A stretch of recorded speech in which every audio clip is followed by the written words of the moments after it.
नमस्कार, knocking-news.com में आपका स्वागत है। मैं हूं गिरिजेश वशिष्ठ। आप बस में जा रहे होते हैं और इधर से एक जेब कतरा आता है और आपको धक्का देता है। आपका पूरा ध्यान उस तरफ जहां आपको धक्का दिया गया है उस तरफ होता है और पीछे से एक उसका साथी आपकी पॉकेट से पैसा निकाल के ले जाता है। और जब तक आपको पॉकेट का ध्यान आए वो दूसरे आदमी को दे चुका होता है, दूसरा आदमी तीसरे को दे चुका हो जो वहां से पैसे लेके गायब हो चुका है। भारत में जेब काटने की जो तकनीक है वो इसी तरह से 4 लोग मिलके आपका ध्यान बटा के आपकी जेब साफ करते हैं। दुर्भाग्य से हमारे देश की सरकार और इस देश का सिस्टम भी यही कर रहा है। आपको छोटे मोटे मसलों में, पॉलिटिकल मसलों में उलझा दिया जाता है और जब आप उधर रिएक्ट कर रहे होते हैं इस बीच में आपकी थोड़ी सी जेब और काट दी जाती है। मैं इसीलिए कहता हूं कि जो आर्थिक मसले हैं, आर्थिक मुद्दे हैं इस देश के, वही असली मुद्दे हैं और असली मसले हैं। बाकी मसले पेरिफेरल हैं क्योंकि सरकार की नज़र भी पैसे पर ही है, सारे उद्योगपतियों की नज़र भी पैसे पर ही है। तो हमें अपने पैसे का ख्याल रखना है। तो मैं ये सब क्यों सुना रहा हूं, इसको समझने के लिए आपको एक सरल सी खबर बताता हूं। इस सरल खबर से आपको लगेगा ये तो बड़ी कोई असामान्य सी खबर है या थोड़ी प्राइवेटाइजेशन की खबर है, लेकिन जब इसके अंदर का खेल आप समझेंगे तो आपके हाथों के स्मार्ट मीटर उड़ जाएंगे। स्मार्ट मीटर उड़ जाएंगे, तोते नहीं। क्या होने वाला है? सरकार एक नीति बनाई है, एक नीति बना रही है और इस नीति को वो लागू करने वाली है और इससे पहले मीडिया में इस खबर को डाला गया है। यानी राइटर्स पे ये खबर आई है और भी जगहों पर खबर है और इसका मकसद ये है कि इस खबर पे समय रहते अगर आपने आवाज़ नहीं उठाई तो सरकार इसको लागू कर देगी। ये नीति क्या है? नीति ये है कि अब जो रिटेल इलेक्ट्रिसिटी मार्केट है ये निजी कंपनियों को खोल दिया जाएगा। रिटेल इलेक्ट्रिसिटी मार्केट क्या? जो हमारे घर पे बिजली का मीटर लगा होता है, ये मीटर अब कई कंपनियों का लगा होगा। यानी किसी के घर में किसी कंपनी का, किसी के घर में किसी कंपनी का, या किसी मोहल्ले में किसी कंपनी का, किसी मोहल्ले में किसी कंपनी का। जैसे हमारे यहाँ टाटा स्काई, एयरटेल वगैरह के डीटीएच लगे होते हैं, जैसे हमारे यहाँ बहुत सारे केबल कनेक्शन लगे होते हैं, उस तरह से। यानी एक कंपनी आपको बिजली नहीं देगी, कई कंपनियां बिजली देंगी। अब आप कहेंगे भाई हाँ ये तो अब सब जगह प्राइवेटाइजेशन चल रहा है, तो एक प्राइवेटाइजेशन ही है, क्या करोगे? और कुछ लोग ये कहेंगे जो सरकार ने आपके लिए स्क्रिप्ट तैयार की है जिसको खड़े होकर प्राइम टाइम में एक एंकर पढ़ेगा, बिजली के प्राइवेटाइजेशन के 5 फायदे। तो वो जो 5 फायदे बताएगा सरकार पहले वो भी लिख के रखती है। उन फायदों में ये है कि भाई कंपटीशन बढ़ जाएगा, सर्विस में एफिशिएंसी आ जाएगी, ये हो जाएगा, वो हो जाएगा, वगैरह वगैरह। तो आपको लगेगा ठीक है, लेकिन क्या अभी तक इतिहास में एक एग्जाम्पल बताइए जहां पर कंपटीशन बढ़ा हो और उससे कुछ चीज़ें बेहतर हुई हों। जब देश में क्रोनी कैपिटलिज्म हो, सरकार जब किसी अलग अलग प्लेयर के ऊपर हाथ रख रही हो, तो आप हेल्दी कंपटीशन की उम्मीद नहीं रख सकते। जिस देश में सीधे उठा के इलॉन मस्क को ठेका दे दिया जाए, हेल्दी कंपटीशन की क्या उम्मीद रखोगे? हमने मोबाइल कंपनियों को देखा है, जिनके पास अनलिमिटेड प्लान नहीं है वो जानते हैं। मेरे खुद के पास में, मेरे मोबाइल में रात को 2 बजे आपने फिल्म देखी थी, उसके इतने रुपए जुड़े हुए हैं। मेरे पोस्टपेड कनेक्शन में मैं कम से कम 15-20 हज़ार रुपए, जितने साल मैंने रखा है, इस तरह की बेवकूफ़ियों के पकड़ पकड़ के उनसे कम करवा चुका हूं। यानी पूरी खुली छूट है लूट की इन कंपनियों के पास में। ये पहलू भी और अहम है, इस पे आएंगे, लेकिन इससे पहले सकते हैं कि ये सिलसिला हुआ कैसे।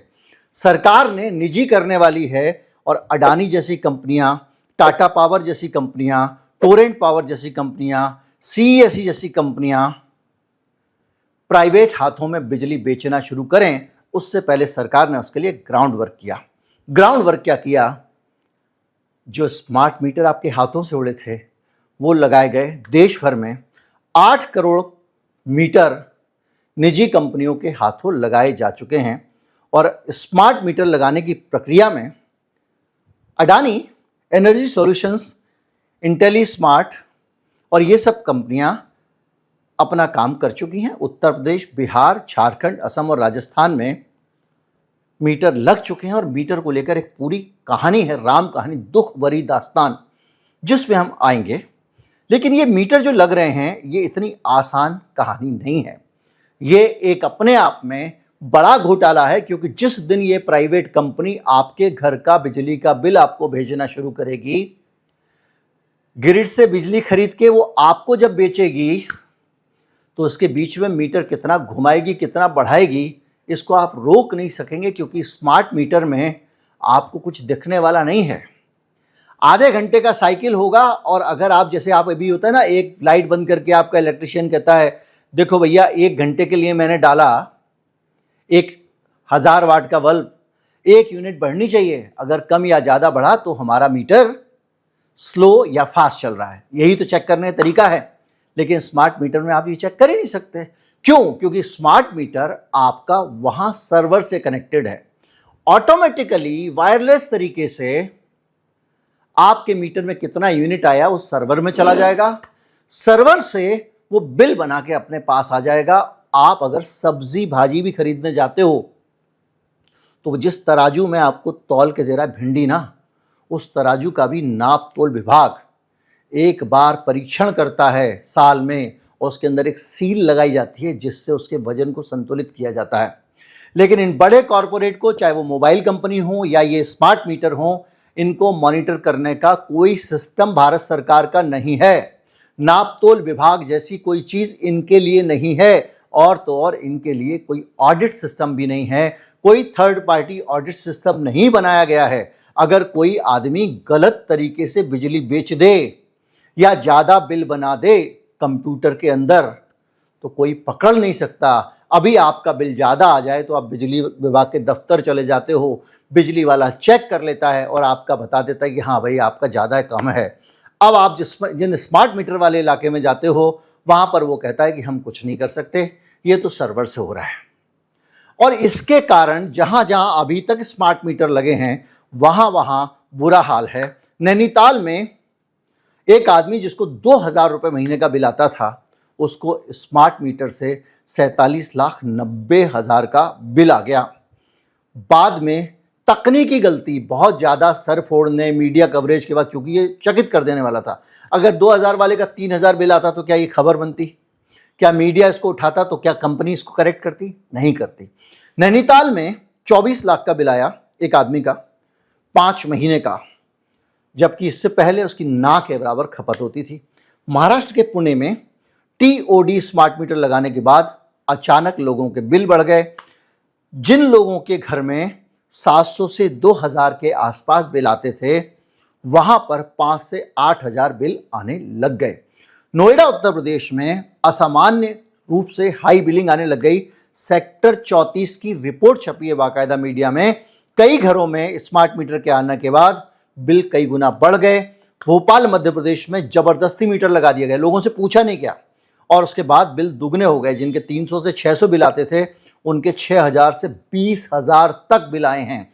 लोग सड़कों पर उतरे हैं। मुंबई वेस्ट में उपभोक्ता अपरोध के कारण मीटर रोल आउट रोका गया। पब्लिक खराब खड़ी हो गई, पब्लिक ने विरोध किया तो इनको वापस करना पड़ा। कर्नाटक में इसकी टेंडर को लेकर विवाद हुआ, क्योंकि इसकी जो कीमत थी उसमें बहुत अंतर था। दूसरे राज्यों में 900 रुपये का मीटर था, यहाँ पे 5 से 10,000 रुपये में मीटर लगवाया जा रहा था। अब ये जो बढ़ा हुआ बिल आ रहा है, भाई इसको रोकोगे कैसे? इसको रोकने के लिए, ये तो लूट की छूट हो गई ना, इसको रोकने के लिए आपका सिस्टम होना चाहिए। क्या सिस्टम होगा? सिस्टम ये होगा ऑडिट सिस्टम। ऑडिट सिस्टम कैसे काम करता है? मान लो बिजली का उदाहरण ले लेते हैं। अगर आपने किसी एक इलाके में बिजली खरीदी, तो आपने ग्रिड से बिजली खरीदी, मान लीजिए 500 यूनिट या 1000 यूनिट। आपने आगे जो बिजली बेची वो 500 या 1000 यूनिट से कम होनी चाहिए। क्यों? क्योंकि डिस्ट्रीब्यूशन के और ट्रांसमिशन के लॉसेज होते हैं। जब खंबे पे बिजली आती है तो बिजली आने में भी खर्च होती है। कई जगह पर बिजली का लीकेज होता है और इसकी जांच होती है। अभी क्या होता है, बाकायदा ऑडिट सिस्टम लगे हुए हैं। आपके मोहल्ले का एक मीटर अलग है, जो डिस्ट्रीब्यूशन कंपनी ने लगाया हुआ है वो वहाँ से नज़र रखती रहती है कि भाई इनके मोहल्ले में जो बिजली की खपत हुई है, वो जो जितने यूनिट के बिल हमने इस मोहल्ले के काटे हैं उतने ही बिजली इस मोहल्ले में आई थी या ज़्यादा आई थी। अगर ज़्यादा आई है तो वो सारे मीटर चेक करेंगे, चोरी हो रही है। तो ये ऑडिट सिस्टम है, लेकिन ये ऑडिट सिस्टम प्राइवेट कंपनियां आगे जाके अपने लिए तो रखेंगी। किसी मोहल्ले में चोरी हो रही है या नहीं हो रही है, लेकिन उसने ग्रिड से जो बिजली खरीदी उससे ज्यादा बिजली के पैसे लोगों से ले लिए या नहीं ले लिए, इसके लिए एक ऑडिट सिस्टम होना चाहिए। ऐसा कोई सिस्टम हिंदुस्तान में नहीं है। अब आप कहेंगे प्राइवेट कंपनियां तो आने वाली हैं, आप पहले से करें, क्योंकि प्राइवेट कंपनियां आने वाली नहीं है भैया। प्राइवेट कंपनियां इस देश में पहले से मौजूद हैं, मतलब कुछ जगहों पे। अब इसको बड़े लेवल पे लाए जाने की तैयारी चल रही है।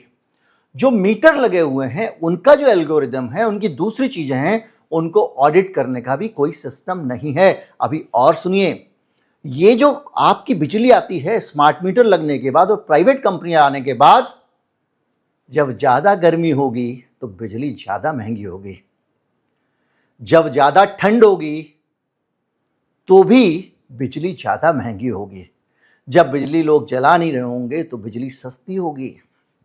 और ये सब स्मार्ट मीटर के एल्गोरिदम तय करेंगे। यानी आपकी बिजली की खपत जितनी ज़्यादा होगी आपके इलाके में, आपके शहर में, उतना ही दाम बढ़ता जाएगा। और इसको आप चेक नहीं कर सकते हो। आप बिजली जलाने से पहले आपको पता नहीं चलेगा कि भैया मैं एसी चला रहा हूँ, इस वक्त बिजली का दाम ज़्यादा है या कम है, तो मैं एक ही कमरे में एसी चला लूँ, दूसरे कमरे में ना चलाऊं। ये जो चीज़ है ये भी इंट्रोड्यूस होने वाली है, और इसीलिए ज़रूरी है एक थर्ड पार्टी ऑडिट, जिसका कोई भी इंतज़ाम इस सरकार ने अभी तक नहीं किया है। हालत ये है कि ये जो सिस्टम आने वाला है, इस सिस्टम में इस देश के उपभोक्ताओं को जहाँ से चाहेंगे वहाँ से उसकी जितनी बड़ी चाहेंगे बोटी खींच लेंगे। और ये सारी कंपनियां, अडानी पावर वावर तमाम सारी हैं, ये कंपनियां खुलकर खेलने वाली हैं। और इसके लिए ये बिल जो आ रहा है, इसका पूरा फ्रेमवर्क तैयार हो गया है, ज़मीन तैयार कर ली गई है, स्मार्ट मीटर लगाने का काम शुरू हो गया है, कई जगह लग चुके हैं, कई जगह नहीं लगे हैं।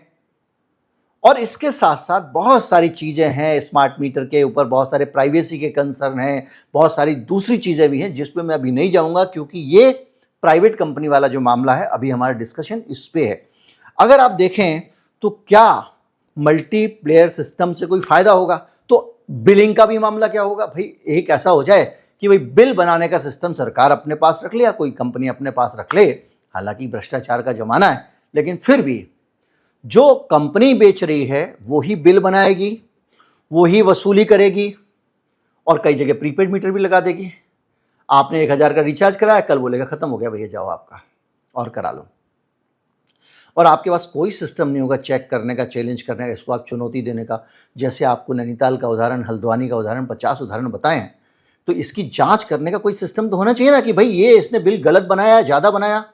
अगर कोई आदमी आपको मान लीजिए सब्जी कम तौल देता है, या आप चाय की पत्ती का पैकेट लेके आते हैं 800 ग्राम का, उसके अंदर निकलती है 700 ग्राम, तो आप उपभोक्ता कोर्ट में जा सकते हैं, मुकदमा कर सकते हैं। क्यों?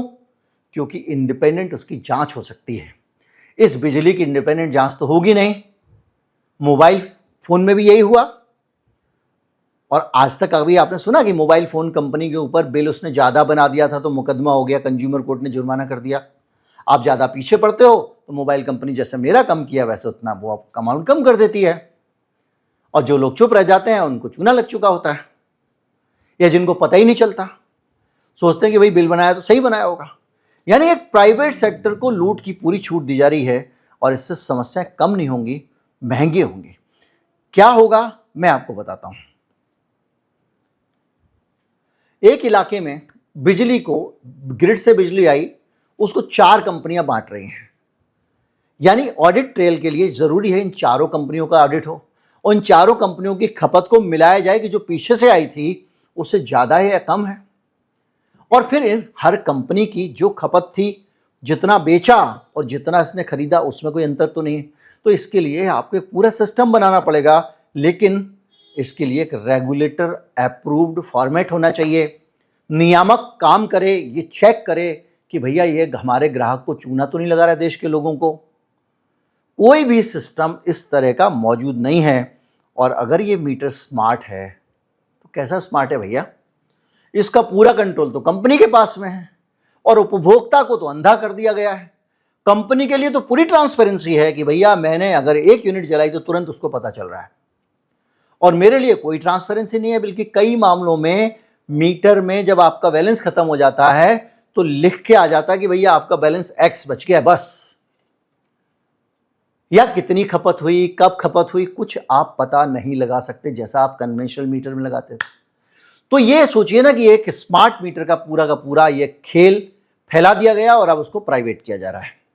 और इस बीच में हमारे पास में कोई रास्ता नहीं है, हम लुटने के लिए ही बने हुए हैं। बिजली ऐसी चीज है जिस पे सारी दुनिया की कंपनियों की नजर है, क्योंकि बिजली को लूट का साधन आसानी से बनाया जा सकता है। अमेरिकन कंपनियां भी भारत में आके बिजली बेच चुकी हैं, मैं भी आपको बताऊंगा। और इसमें आदमी मजबूर होता है, क्योंकि आपने उसकी कनपटी पे बंदूक रख दिया। आपने सुना होगा कि जो लोग नवाज शरीफ वगैरह जेल में बंद थे पाकिस्तान में, उनसे कुछ कबुलवाना होता था, उनको पीटते नहीं थे, उनका पंखा बंद कर देते थे। अब सामने वाला गर्मी में परेशान हो रहा है तो उससे जो चाव करवा लो। मेरे से कहेगा आपका प्रीपेड का बैलेंस खत्म हो गया, अब बिजली नहीं मिलेगी, गर्मी में मर या आके पैसे जमा कर। आप बोलोगे भैया बाद में सर मारेंगे, अभी पैसे जमा करूं, मेरे बच्चा गर्मी में तड़प रहा है, रो रहा है। अब बता रहा हूं कहां कहां हिंदुस्तान में ये प्रयोग चल रहे हैं। दिल्ली में बीएसएस अडानी से संबंधित है और टाटा पावर। बीएसएस अडानी से संबंधित अब हो गई है, पहले ये अनिल अंबानी के पास थी, वही चोर जिसको भगोड़ा घोषित किया गया है, जिसने बहुत सारा पैसा फर्जी बैंक गारंटी वारंटी देके सब जगह चूना लगाया था। मुकेश अंबानी का छोटा भाई, वो अडानी की बीएसईएस और टाटा पावर दिल्ली में बिजली बेचते हैं। अलग अलग बिलिंग सिस्टम, अलग अलग रेट, अलग अलग कस्टमर केयर। और इसको लगाने से कोई फायदा नहीं हुआ है, क्योंकि हिंदुस्तान में लोगों के अनाप शनाप दाम बढ़े हैं, कम से कम दिल्ली में। और वो हर बार रेगुलेटर को ब्लैकमेल करके बैठ जाते हैं। केजरीवाल था तो उसने जो है इनको एकदम टाइट करके रखा हुआ था। अब ये त्राहिमाम कर रहे हैं, इतना घाटा उतना घाटा, पैसे दो, और पूरा एक लूट का सिस्टम बना हुआ है। हर कंपनी अलग अलग बिलिंग सिस्टम लेके चलती है। अगर उपभोक्ता बिलिंग से खुश है तो ठीक है, शिकायत भी आप करोगे। अगर खुश नहीं हो तो भी शिकायत आपको उसी के पास करना है। किसके पास? टाटा पावर के पास ही। यानी तू ही भाई मुजरिम है और तू ही मुंसिफ है, तेरे गुनाहों का इंसाफ भी तू करेगा। वाह! और कितने केस हो जाते हैं, कितने बंद हो जाते हैं, पता ही नहीं चलता। कोई भी ऑडिट सिस्टम नहीं है, कुछ भी नहीं है। कुल मिला के यही प्रयोग उड़ीसा में भी हुआ था। यही पूरे प्रयोग आपका, और उड़ीसा में ये प्रयोग असफल हुआ। उसके बाद फिर सरकार को इस पे आना पड़ा। और मैं आपको एक और ख़तरनाक चीज़ बताऊं, जो मैं सबसे ज़्यादा मेरे लिए चिंता का विषय रहती है। इस देश में भाई साहब हम सब बराबर हैं। जैसे टेलीकॉम सेक्टर में हुआ कि जहां जहां पर ज़्यादा पैसा मिल सकता था, इन प्राइवेट कंपनियों ने वहां नेटवर्क अच्छा बनाया। 5G लाएंगे तो दिल्ली में पहले लाएंगे, गांव में नहीं लाएंगे। उसके लिए बीएसएनएल को छोड़ दिया गया था। शहरों में बीएसएनएल के नेटवर्क को एक्सप्लॉइट करते थे, गांव में बीएसएनएल का नेटवर्क जैसा चल रहा है चल जाए। कुरियर सेवा भी शहर शहर में चल रही है, गांव में नहीं चल रही है। यानी दो तरह के भारत बना दिए गए, एक में सुविधाएं हैं और दूसरे में नहीं है। अब बिजली के क्षेत्र में भी जब प्राइवेटाइजेशन करोगे तो शहर में तो प्राइवेट कंपनियां अलग तरीके से व्यवहार करेंगी, गांव में अलग तरीके से व्यवहार करेंगी। कैसे? क्योंकि जो आदमी तुमको बिजली बेच रहा है वो सिर्फ बिजली मीटर पे नहीं बेच रहा है, वो ट्रांसफार्मर भी लगा रहा है मोहल्ले के, वो दूसरी व्यवस्था भी कर रहा है, वो तार भी डाल रहा है, सारी चीजें कर रहा है। तो अगर गांव का ट्रांसफार्मर उड़ेगा तो वो उसको ठीक कराने में हो सकता है 15 दिन लगा दे। और अगर एक इलाका है जहां से मोटी बिजली बिकती है उसकी, वहां का ट्रांसफार्मर कहेगा 1 घंटे में ठीक करो भाई, बहुत माल आता है यहां से।